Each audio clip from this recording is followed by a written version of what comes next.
जय हिंद प्यारे बच्चों, क्या हाल चाल। आशा करते हैं कि आप सब अच्छे होंगे, स्वस्थ होंगे और अपनी पढ़ाई में लगे होंगे। आज हम व्याकरण के वर्ण के बारे में समझेंगे। कल की क्लास में हमने भाषा, व्याकरण एवं लिपि का परिचय समझा था। इस क्लास में हम वर्ण और स्वर व्यंजन के भेद को समझेंगे कि स्वर कौन होते हैं, व्यंजन कौन होते हैं।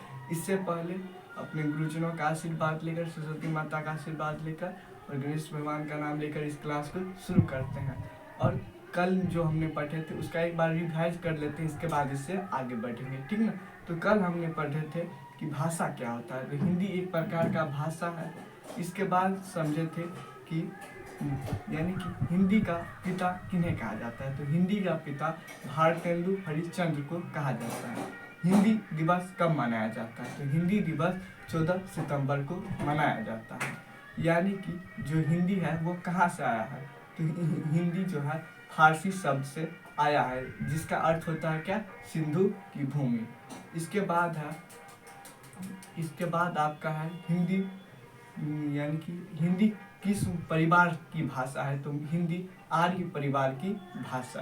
इन चीज़ों के बारे में जाने थे। इसके बाद हम समझे थे भाषा क्या है। भाषा वे माध्यम है जिनसे क्या करते हैं, हम अपने भाव विचार को प्रकट करते हैं। इसके बाद भाषा कितने प्रकार के होते हैं। भाषा हम समझे थे कि भाषा 3 प्रकार के होते हैं। एक होते हैं मौखिक, जो बोलकर हम प्रकट करते हैं। एक लिखित, जो हम लिखकर प्रकट करते हैं। एक सांकेतिक, जो इशारा द्वारा प्रकट करते थे। इन चीज़ों के बारे में हम जान गए थे। इसके बाद हम आपको कुछ नोट में लिखाए थे, जैसे कि बोली क्या होता है। बोली स्थानीय भाषा को बोली कहते हैं। इसके बाद हम आपको बताए थे कि राजभाषा और राष्ट्रीय भाषा। राजभाषा क्या होता है, राष्ट्रीय भाषा क्या होता है। राजभाषा यानी कि सरकारी कामकाज में जिन भाषा का प्रयोग किया जाता है उनको हम राजभाषा कहते हैं। वही राष्ट्रीय भाषा क्या होता है। राष्ट्रीय भाषा वो होता है जैसे कि जिस जगह जो, यानी कि जिस देश में जो भाषा सबसे अधिक बोली जाती है उसको हम क्या कहते हैं, राष्ट्रीय भाषा।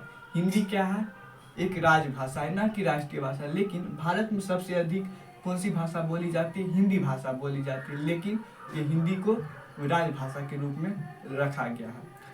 इसके बाद अनुसूची 8 में, यानी कि संविधान की अनुसूची 8 में 22 भाषाओं को सम्मिलित किया गया है। यानी कि इसको आधिकारिक प्राप्त है कि यह भाषा आप अपने राज्य में या किसी कामकाज में उपयोग कर सकते हैं।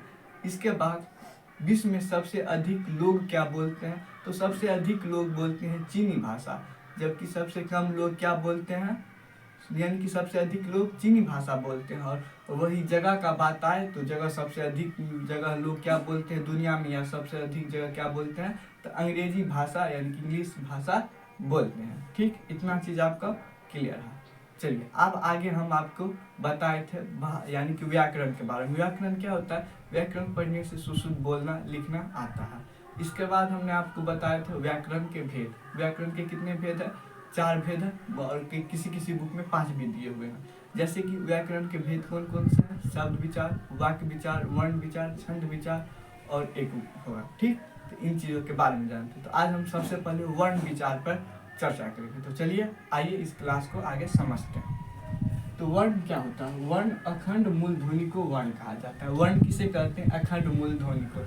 यानी कि आप बच्चे, यानी कि 7th 8th क्लास में आप भी पढ़े होंगे कि वर्ण होता है जिसका खंड नहीं किया जा सकता, यानी कि टुकड़ा नहीं किया जा सकता, उसको हम वर्ण कहते हैं। यानी कि वर्ण को क्या बोलते हैं, आप शब्द बोल सकते हैं, जैसे कि राम, इसका आप खंडन नहीं कर सकते। रा का अलग अर्थ नहीं निकलेगा, म का अलग अर्थ नहीं निकलेगा, तब यही क्या हो गया, शब्द हो गया। देखिए उसका अर्थ ही नहीं निकलता, जिसका अर्थ निकले वो क्या हो गया, वर्ण हो गया। ठीक, चलिए इसके आगे वर्णमाला। वर्णों की समूह को वर्णमाला कहते हैं। यानी कई सारे वर्ण मिलकर क्या बनता है, वर्णमाला। उदाहरण के रूप में आप लिख सकते हैं राम आम खाता है। तो यानी कि बहुत सारे, राम हो गया एक वर्ण, आम हो गया एक वर्ण, और खाता एक वर्ण हो गया। तो क्या हो गया, राम आम खाता, यह एक वर्ण हो गया। यानी कि वर्णों के समूह को क्या कहते हैं, वर्णमाला कहते हैं। चलिए आगे समझते हैं। आगे है वर्णों की संख्या। वर्णों की संख्या 52 होते हैं, परंतु कई बुक में 48 दिए होते हैं। जैसे कि 4 वर्णों को छोड़ दिया जाता है। एक होता है अयादि, और एक हम आगे जब हम वर्ण यानी कि व्यंजन के बारे में पढ़ाएंगे तब आपको इसके बारे में हम समझाएंगे। चलिए आपको अभी याद रखना है कि वर्णों की संख्या कितनी होती है, 48। चलिए आगे वर्ण के भेद। वर्ण के भेद 3 प्रकार से बांटे गए। वर्ण के भेद यानी कि एक तो बांटे गए हैं मूल रूप से एक बांटते गए हैं उच्चारण के रूप में, और एक बांटते गए हैं क्या बोलते हैं मूल स्वर के प्रकार के रूप में। तो आपको 3 याद रखना है। मुख्य रूप से स्वर 2 होते हैं, स्वर और व्यंजन। स्वर इसके उच्चारण में किसी अन्य वर्ण का स्वर की सहायता में किसी अन्य वर्ण की सहायता नहीं लिया जाता, यानी कि स्वर अपने आप बोले जाते हैं। जैसे कि स्वर को कौन कौन सा हो गया, अवर्ग यानी कि अ आ हर्षी दीर्घी हर्षु दीर्घी हर्षु दीर्घी, इसके बाद ए ऐ ओ औ तक है, ठीक ना। तो ये आपके जो स्वर होते हैं वे 11 हो जाते हैं। स्वर किसे कहते हैं, जो हम किसी सहायता यानी कि किसी की सहायता से हम नहीं बोलते हैं, उसको हम स्वर कहते हैं, अपने से बोलते हैं। जैसे कि अ आ हर्षी दीर्घी हर्षु दुर्गु ए ऐ ओ औ री, ठीक ना, ये हो गए स्वर। तो स्वर कितने हैं, आपसे हम पूछेंगे कि स्वर कितने हैं, तो स्वर 11 है, ठीक। इसके बाद है व्यंजन वर्ण। व्यंजन वर्ण क्या होता है, जो स्वर की सहायता से बोले जाते हैं। जैसे आप क बोलिएगा तो क अ, यानी कि क को बोलिएगा तो इसमें कि आगे क्या है, अ छुपा हुआ है, तो क्या हो जाएगा क। जैसे हर्षी, इसमें तो अ नहीं है, लेकिन जब हम क बोलते हैं, म बोलते हैं, ट बोलते हैं, उसको हम क्या बोलते हैं, व्यंजन वर्ण। व्यंजन वर्ग आपके 33 होते हैं। जिस प्रकार से आप देख सकते हैं, क्या स्वर कितने हो गए, 11 हो गए, 1 2 3 4 5 6 7 8 9 10 11 हो गया ना।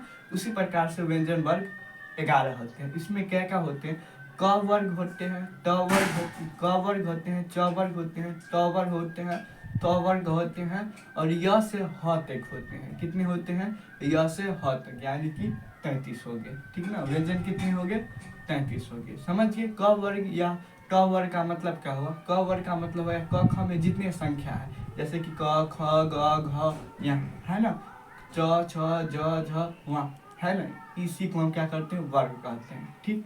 चलिए, इसके बाद हम जानते हैं स्वर वर्ण के प्रकार, यानी कि 2 प्रकार तो हम जान ही गए, एक तो व्यंजन हो गया, एक स्वर हो गया। अब हम स्वर वर्ण के प्रकार जानते हैं, एक उच्चारण के आधार पर, एक मूल के आधार पर, और एक क्या बोलते हैं, मूल स्वर के आधार पर। तो चलिए स्वर वर्ण के प्रकार समझते हैं। तो स्वर वर्ण 2 प्रकार के होते हैं मूल रूप से, मूल स्वर और संयुक्त स्वर। मूल स्वर क्या होता है, जो बिना किसी की सहायता से बोले जाते हैं, जैसे अ आ हर्षी दीर्घी हर्षु दुर्गु री ए और ओ। इसमें आपको याद रखना है मूल स्वर में ए और ओ, ठीक ना। उसी प्रकार संयुक्त स्वर, जैसे ऐ बोलते हैं तो इसमें अ प्लस ए से जुड़ा है ऐ बनता है। उसी प्रकार औ जब हम बोलते हैं तो अ प्लस ओ से मिलकर औ बनता है।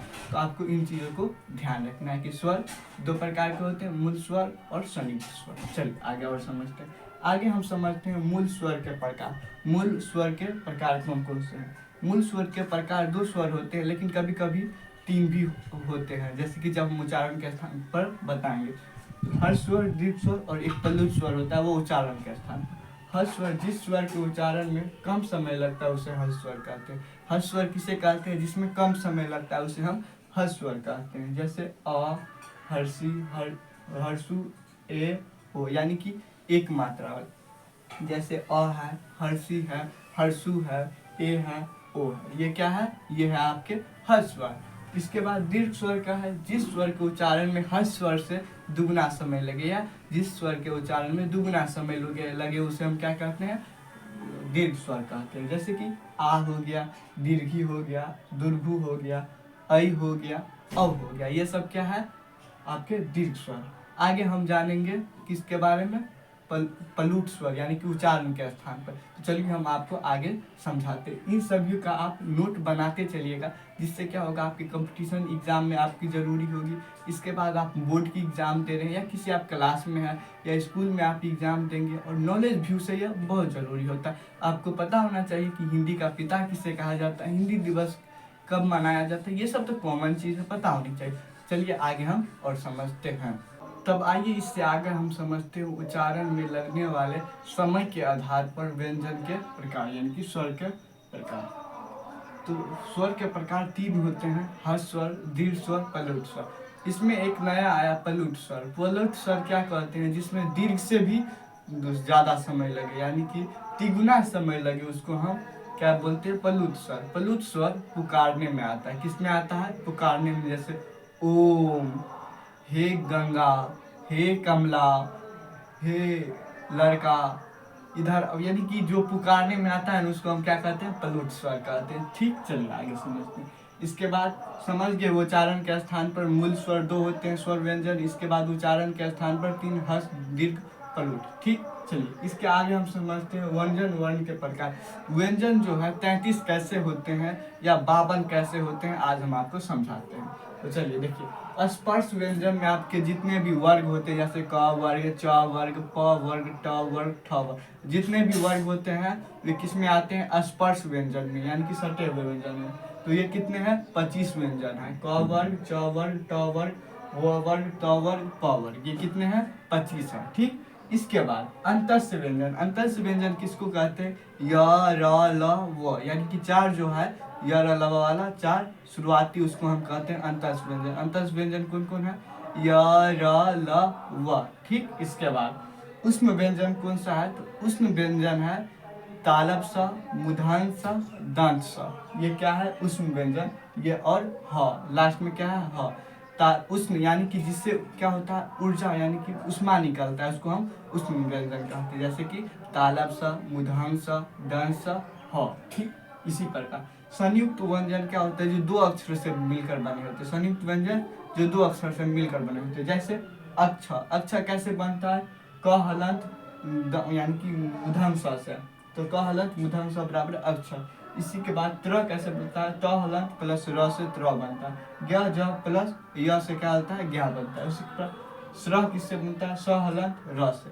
इस प्रकार से संयुक्त व्यंजन कितने हो गए, 4 प्रकार के। ठीक ना, स्पर्श व्यंजन 25, इसके बाद अंतस्य व्यंजन 4, इसके बाद उष्म व्यंजन 4, इसके बाद संयुक्त व्यंजन भी 4, इसके बाद दीर्घुण वर्ण। दीर्घुण वर्ण क्या होता है, जैसे ड हम लिखते हैं वो दीर्घुण वर्ण आता है, और ढ लिख कर एक बिंदु देते हैं ना, वो क्या हो जाता है, उसको हम बोलते हैं द्विगुण वर्ण। क्या बोलते हैं, द्विगुण वर्ण, यानी कि 2 प्रकार से इसको लिखा जा सकता है। द्विगुण वर्ण क्या होता है, द्विगुण वर्ण। इसके बाद है अयोगवा। अयोगवा क्या होता है, ए का जो अंग अ होता है वही अयोगवा होता है। क्या होता है, अंग अ का जो होता है वही अयोगवा होता है, यानी कि 2 यहाँ 2 यहाँ 4। तो चलिए अब इसको ऐड करके जोड़ते हैं कि क्या यह 52 या 48 होता है। तो 2 यहाँ हो गया, तो 2 यहाँ हो गया। तो सबसे पहले हम आपको बताए थे स्वर कितने थे, स्वर 11 थे, स्वर आपके 11। इसके बाद स्पर्श व्यंजन 25,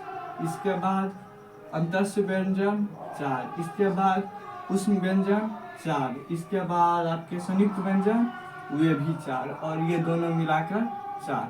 तो देखिए 4 4 8, 12, 12 4 16, 16 5 21, 21 1 22, यानी कि 2 2 2 3 3 2 हासिल बचा, यानी कि 5। यानी कि टोटल मिलाकर आपके कितने हो गए, 52 क्या हो गए, वर्ण हो गए। तो आप समझ गए वर्ण के बारे में। तब चलिए आगे हम समझते हैं उच्चारण स्थान के बारे में। जैसे कि हम टॉप बोलते हैं तो किस स्थान से बोलते हैं, प जब हम बोलते हैं तो किस स्थान से बोलते हैं, इनके बारे में हम नेक्स्ट स्लाइड में आपको समझाते हैं, और इससे आप एक ट्रिक के माध्यम से भी इसे आप याद रख सकते हैं। तो चलिए समझते हैं। तब आइए समझते हैं ट्रिक के माध्यम से उच्चारण स्थान। उच्चारण स्थान क्या होता है, तो उच्चारण स्थान मुंह के जिस भाग से वर्णों की ध्वनियों का उच्चारण होता है उसे हम उच्चारण स्थान कहते हैं। उच्चारण स्थान क्या किसे कहते हैं, मुंह के जिस स्थान से वर्णों का उच्चारण होता है उन्हें हम क्या कहते हैं, उच्चारण स्थान। इसमें आप एक ट्रिक के माध्यम से इस उच्चारण स्थान को बहुत बढ़िया से याद रख सकते हैं। हम एक कहानी सुनाते हैं। एक लड़का है जो अपने दोस्त को क्या बोलता है पता है, एक KTM नाम का गाड़ी है, KTM मुझे दे दो। क्या बोलता है, KTM मुझे दे दो। इससे आपको 5 यानी कि 5 स्थान का आपका नाम याद हो जाएगा, जैसे कि कंठ, तालु, मृदा, दंत और होस्ट। क्या क्या, के से KTM यानी कि कंठ, T से यानी कि तालु, M से यानी कि मूर्धा, D से यानी कि दंत, O से यानी होस्ट। यानी कि इस प्रकार से आप इसको याद रख सकते हैं कि किसका उच्चारण स्थान क्या होगा। या आप ऐसे भी याद रख सकते हैं कंठ, तालु, मृदा, दंत, होस्ट। ठीक ना, इसमें के से यानी कंठ से कौन वर्ग आएगा, क वर्ग आएगा, कंठ से क वर्ग। च वर्ग किससे आएगा, चालू यानी कि तालु से। ट वर्ग आपके मूर्धा से आएगा, किस से आएगा, मूर्धा, धा का हो। इसके बाद ट वर्ग किससे होगा, दंत से होगा। त वर्ग किससे होगा, दंत से होगा, यानी कि त देखते हैं तभी दंत। इसके बाद प वर्ग किससे होगा, होस्ट यानी कि होठ से। ठीक ना, इस प्रकार से। इसी प्रकार कंठ से क्या क्या बोला जाएगा, क बोले जाएगा, आ और इसके बाद ह बोले जाएगा। ह किससे बोले जाएगा, कंठ से। कंठ से क्या क्या बोले जाएगा, सबसे पहले तो कंठ से बोला जाएगा क वर्ग, ठीक। इसके बाद आ और ह किससे, कंठ से। इसके बाद तालु से क्या, तालु से यानी कि तालु यानी कि च, तालु से यानी च वर्ग। इसके बाद हर्षी दीर्घी य और क्या बोलते हैं उसको, तालब सा, तालब सा है ना, तालब सा, य और तालब सा। और इसके बाद है मृदा। मृदा से आपके ट वर्ग बोले जाएंगे। ट वर्ग में क्या क्या आ जाते हैं, ट ठ ड ढ न। इसके बाद र और यानी कि मूर्धन्य स और स्र किससे बोला जाएगा, स्र यानी कि मूर्धा से बोला जाएगा। किससे बोला जाएगा, मूर्धा से। इसके बाद दंत यानी कि दंत से त वर्ग और ल और स बोले जाएगा। दंत से त वर्ग, ल और स। होष्ठ से प वर्ग, हर्षु दुर्गु। चलिए आप इसको एक बार ध्यान से हम याद करने की कोशिश करते हैं, ठीक ना। तो सबसे पहले कंठ, कंठ से क वर्ग बोले जाएगा। कंठ क, जब ये कंठ बोल रहा है तो क वर्ग होगा। इसके बाद आ, इसके बाद ह हो जाएगा। इसके बाद कंठ के बाद तालु, तालु से क्या बोले जाएगा, च वर्ग। तालु से च वर्ग है ना, तालु से च वर्ग, हर्षी दीर्घी। इसके बाद आपके य और तालब सब बोले जाएंगे, ठीक। इसके कंठ हो गया, तालु हो गया। अब मृदा, मृदा से क्या बोले जाएगा, ट वर्ग, यानी कि ये जो है ट वर्ग। ट वर्ग में क्या क्या आएगा, र आएगा और मूर्धन्य स आएगा और स्र आएगा, ठीक ना। चलिए इसके बाद मृदा भी हो गया। इसके बाद आपका हो गया कंठ, तालु, मृदा, दंत। दंत से क्या आएगा, दंत से ट वर्ग आएगा। दंत से कौन सा वर्ग आएगा, त वर्ग आएगा और इसमें आपके ल और स आएंगे। कौन से आएंगे, ल और स। इसी प्रकार होठ से क्या आएंगे, होठ से प वर्ग, प फ, देखिए होठ सट रहा है ना, प फ ब भ म।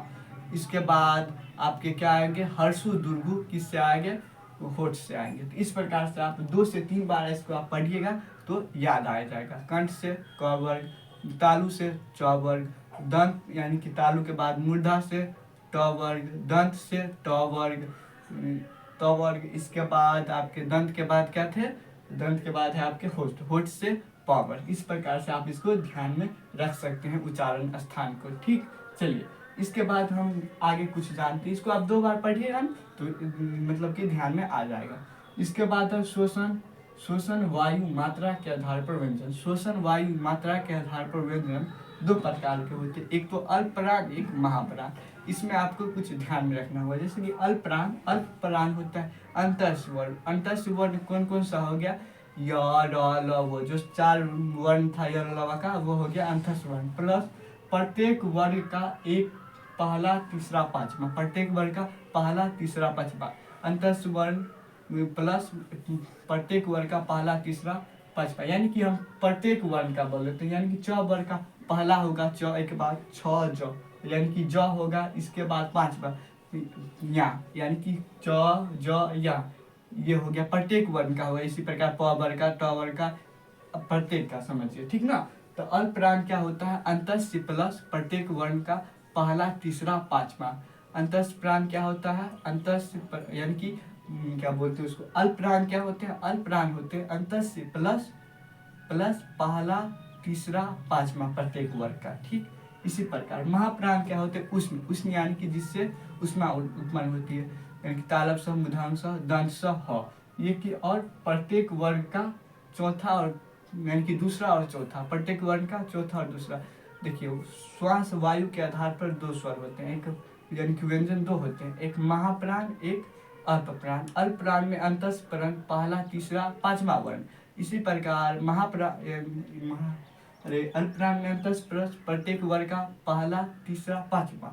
उसी प्रकार महाप्राण में क्या होगा, उष्ण प्लस दूसरा और चौथा, किसके उदाहरण है, यानी कि महाप्राण के। तो आप ये 2 वर्गों के बारे में समझ लिए। आगे हम चलते हैं घोष और अघोष के बारे में समझते हैं। इसके बाद हम रिवीजन करके क्लास को समाप्त करेंगे। तब आइए अब हम समझते हैं स्वर तंत्रियों के कंपन के आधार पर सभी वर्णों को 2 भाग में बांटा गया। यानी कि पहला था श्वास के आधार पर, आप स्वर तंत्रियों के आधार पर वर्ण को 2 भागों में बांटा गया, घोष और अघोष। घोष क्या होता है, घोष में स्वर तंत्रियों में कंपन होता है। जब हम घोष का उच्चारण करते हैं तो इसमें किसका वर्ण यानी होता है, तो स्वर तंत्रियों का। अघोष में क्या होता है, स्वर तंत्रियों में कंपन नहीं होता है।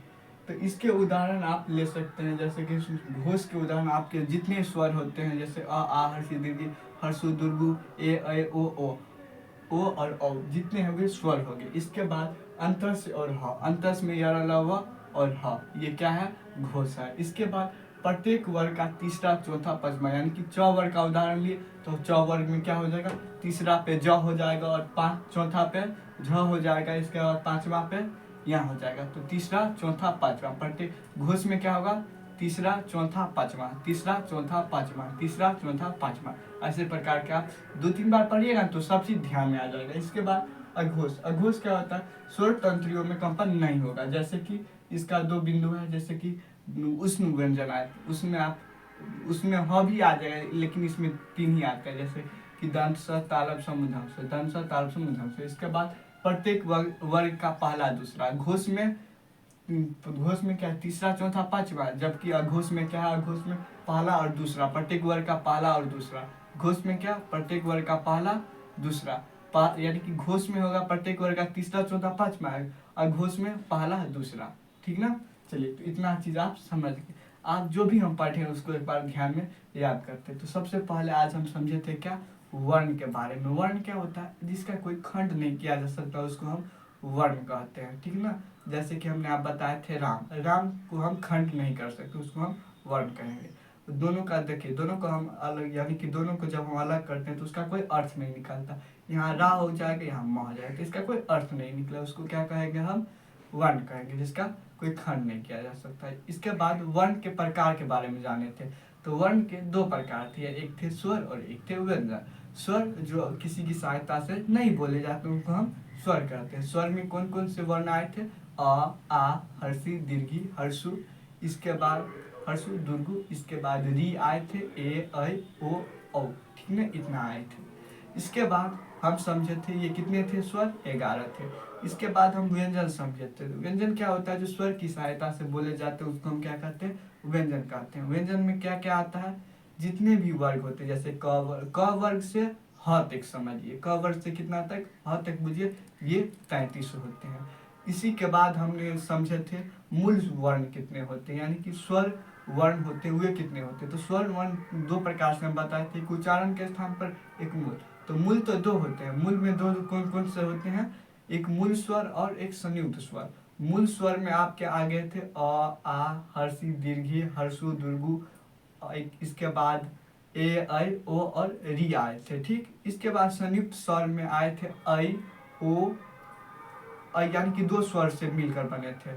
जैसे कि एक तो क्या था, अ प्लस ए, तो क्या हो जाएगा, ऐ हो जाएगा। इसी प्रकार अ प्लस ओ क्या हो जाएगा, औ हो जाएगा। तो ये संयुक्त स्वर हम आपको बताए थे। इसके बाद हम आपको समझाए थे उच्चारण के स्थान पर। उच्चारण के स्थान पर 3 प्रकार के बताए थे। एक बताए थे हर स्वर जिसमें कम समय लगता है, जैसे कि जितने भी एक वर्ण का होता है, जैसे अ हो गया, हर्षि हो गया, हर्षु हो गया, ए हो गया, ओ हो गया, ये सब क्या हो गया, हर स्वर। इसके बाद हम आपको दीर्घ स्वर बताए थे। दीर्घ स्वर जिसमें अधिक समय लगता है उसको हम क्या कहते हैं, हर स्वर से दुगना समय लगता है, उसको हम दीर्घ स्वर कहते हैं। इसके बाद हम बताए थे दीर्घ स्वर का क्या हो जाएगा, ऐ हो जाएगा, औ हो जाएगा, दीर्घी हो जाएगा, ये सब किसके उदाहरण हो जाएंगे, दीर्घ स्वर के। इसके बाद हम बताए थे आपको प्लुत स्वर। प्लुत स्वर क्या होता है, जो चिल्लाने में काम आता है, यानी कि दोनों दीर्घ स्वर से भी क्या ज्यादा समय लगे, उसको हम प्लुत स्वर कहते हैं। जैसे हे कमला, हे कमला, हे राम नहीं कहते, हे राम। तो इसी प्रकार से ये क्या हो गए, प्लुत स्वर। अब हम जाने थे व्यंजन के स्थान, यानी कि व्यंजन वर्ण के प्रकार, यानी कि व्यंजन कहाँ कहाँ से बोले जाते हैं। तो हम 6 बताए थे। पहला बताए थे अंतस्य व्यंजन। अंतस्य व्यंजन में क वर्ग, च वर्ग, ट वर्ग, प वर्ग, ये सब आ गए थे, जो कि 25 थे। ठीक, इसके बाद हम बताए थे अंतस्य वर्ग। एक तो ये जो बताया हुआ स्पष्ट व्यंजन थे, लेकिन दूसरा जो बताए, यानी कि एक जो और है अंतस्य व्यंजन। अंतस्य व्यंजन में य र ल व तक आता है। ठीक, इसके बाद हम बताए थे उष्ण व्यंजन। उष्ण व्यंजन जिनसे क्या होता है, हवा यानी कि उष्मा निकलती है, उसको हम उष्ण व्यंजन कहते हैं। जैसे कि तालव्य स, मूर्धन्य स, दंत स और ह, ये भी 4 है। इसके बाद हम द्विगुण वर्ण बताए थे। द्विगुण वर्ण क्या होता है, जो 2 बार प्रयोग होता है, जैसे ड जैसे र लिखते हैं और इसी प्रकार से ढ जो लिखते हैं और एक बिंदु दे देते हैं, तो ये भी उदाहरण हो गए। इसके बाद हम वर्ण बताए थे अयादि वर्ण। अयादि अयोगवाह वर्ण। अयोगवाह वर्ण क्या होता है, अयोगवाह वर्ण जो ए के अंग अ लिखते हैं लास्ट में, वही 2 वर्ण होते हैं अगय, अंग और आ। तो ये मतलब कि सभी मिलकर कितने बन जाते हैं, सभी मिलकर आपके लगभग में 52 यानी कि 52 वर्ण बन जाते हैं। तो वर्णों की संख्या कुल 52 हो गई। इसके बाद हम उच्चारण स्थान बताए थे। उच्चारण स्थान में एक हमने आपको ट्रिक बताए थे कि एक दोस्त है जो अपने दोस्त से क्या बोल रहा है कि केटीएम मुझे दे दो। क्या बोल रहा है, केटीएम मुझे दे दो। के से हो गया काट, दे दो। टी से हो गया तालु तालु, इसके बाद दे दो यानी कि इसके बाद एम हो गया यानी कि मुझे। मुझसे क्या हो गया मृधा और दंत यानी कि दंत से दांत यानी कि द वर्ग हो गया, और प वर्ग हो गया यानी कि आपके होठ से क्या हो गया प वर्ग हो गया। तो ये एक ट्रिक से आप याद रखते हैं। या साधारण में क वर्ग में यानी कि क वर्ग में कंठ से क्या क्या बोले जाते हैं, क वर्ग प्लस अ आ और ह कंठ से बोले जाते हैं। जबकि इसके बाद तालु आता है। तालु में ट वर्ग आएगा सबसे पहले, नहीं तालु में च वर्ग आएगा, इसके बाद ट वर्ग। तो तालु में क्या आएगा च वर्ग। च वर्ग में क्या होगा च छ ज झ वा। इसके बाद आपका इसमें आएगा य और तालब स। क्या आएगा य और नहीं, पहले हर्षी दीर्घी, इसके बाद य और तालब स। ठीक, और समझ गए। चलिए इसके बाद थे मूर्धा। मूर्धा से क्या क्या बोले जाते थे, ट वर्ग। मूर्धा से ट वर्ग यानी ट ठ ड ढ। इसके बाद र और स क्या बोले जाते हैं, मूर्धा से बोले जाते हैं। इसके बाद दंत से हम बताए थे, दंत से यानी कि त वर्ग प्लस ल और स दंत से बोले जाएंगे। इसके बाद हम आपको बताए थे होठ। होठ से प वर्ग और हर्षोदीर्घ बोले जाते हैं। इतना आप चीज समझ गए। इसके बाद हमने क्या बताए थे, इसके बाद हम देख लेते हैं क्या बताए थे आपको। इसके बाद श्वसन वायु के आधार पर स्वर। श्वसन वायु के आधार पर 2 स्वर बताए थे। एक तो था अल्प प्राण और एक बहु यानी कि महाप्राण। अल्प प्राण यानी कि अंथस प्लस प्रत्येक वर्ण का पहला तीसरा पांचवा, प्रत्येक वर्ण का पहला तीसरा पांचवा। अल्प प्राण में क्या बताए थे, प्रत्येक अंथस यानी कि अरलव प्लस प्रत्येक वर्ण का पहला तीसरा पांचवा। कितना, पहला तीसरा पांचवा। इसके बाद हम बताए थे महाप्राण। महाप्राण में हम बताए थे उष्ण हाँ, महाप्राण में उष्ण प्लस प्रत्येक का दूसरा चौथा, प्रत्येक का दूसरा चौथा। और अल्प प्राण में हम बताए थे पहला तीसरा पांचवा। आपको इसको ध्यान में रखना है, पहला तीसरा पांचवा ये हो गया आपके अल्प प्राण। महाप्राण में दूसरा चौथा। ठीक, पहला में अंतस, दूसरा में उच्च यानी कि उष्ण। ठीक है। इसके बाद स्वर तंत्रियों के कंपन के आधार पर जो हम अभी बताए थे, आपके कितने थे, 2 थे, घोष और अघोष। घोष में स्वर की सहायता यानी कि स्वर में कंपन होता है, जबकि अघोष में स्वर की कंपन नहीं होता है। तो स्वर में हमने क्या क्या बताए थे, यानी कि घोष में हम आपको बताए थे जितने भी स्वर है अ आ से ए ऐ मतलब जितने हैं वो। इसके बाद आपको हम बताए थे अंतस और ह। अंतस यानी कि य र ल व और ह, य र ल व और ह, ये आपके घोष के उदाहरण थे। इसके बाद हम बताए थे प्रत्येक वर्ग का तीसरा चौथा पांचवा, प्रत्येक वर्ग का तीसरा चौथा पांचवा। और इसी प्रकार हम एक बार फिर ध्यान रखते हैं अल्प प्राण में। अल्प प्राण में क्या था, पहला तीसरा पांचवा। अल्प घोष में क्या है, तीसरा चौथा पांचवा। क्या है, तीसरा चौथा पांचवा। ठीक, चलिए इसके बाद पर अघोष। अघोष में होता है जो तंत्री कंपन नहीं करता। इसके बाद इसका था तालब स, दंत स, यानी कि तालब स, मुधांग स, दंत स, इनके उदाहरण थे अघोष के। और क्या है, तो पहला दूसरा, प्रत्येक वर्ग का पहला दूसरा। ठीक ना, इसको हम फिर से अल्प प्राण, महाप्राण और घोष और अघोष को फिर से समझते। क्यों ना हम क्लास ही में कोई चीज़ को याद कर ले कि घर पर हमको याद ना करना पड़े और हर समय हमारे दिमाग में रहे। तो देखिए अल्प प्राण यानी कि अल्प प्राण में हम बताए थे आपको अंतस प्लस उष्ण वर्ण, यानी कि अंतस प्लस पहला तीसरा पांचवा, पहला तीसरा पांचवा, पहला तीसरा पांचवा। उसी प्रकार हमने आपको महाप्राण में बताए थे उष्ण प्लस दूसरा चौथा, दूसरा चौथा। ठीक ना। इसके बाद हम घोष में आपको बताए, घोष में क्या बताए, तीसरा चौथा पांचवा, तीसरा चौथा पांचवा। और प्रत्येक वर्ग का पहला और दूसरा आपको अघोष में बताए। ठीक ना। तो आशा करते हैं आपको इन चीज़ों को बारे में आपको जानकारी हुई होगी और आप इन चीज़ों के बारे में समझे होंगे। तो आगे हम शब्द के बारे में जानेंगे। तो आशा करते हैं कि इन चीज़ को जान के समझ कर आप इसको अपने नोटबुक में उतार लीजिएगा। तो इसी पर क्लास को ख़त्म करने से पहले एक मोटिवेशन कर देते कि हो चुका आगाज रंग का युग बदलने की तैयारी, जीत हमेशा उसी का होगा जिसका संघर्ष हजार। इसी मोटिवेशन के साथ आज की क्लास को समाप्त करते हैं। जय श्री कृष्ण, राधे राधे।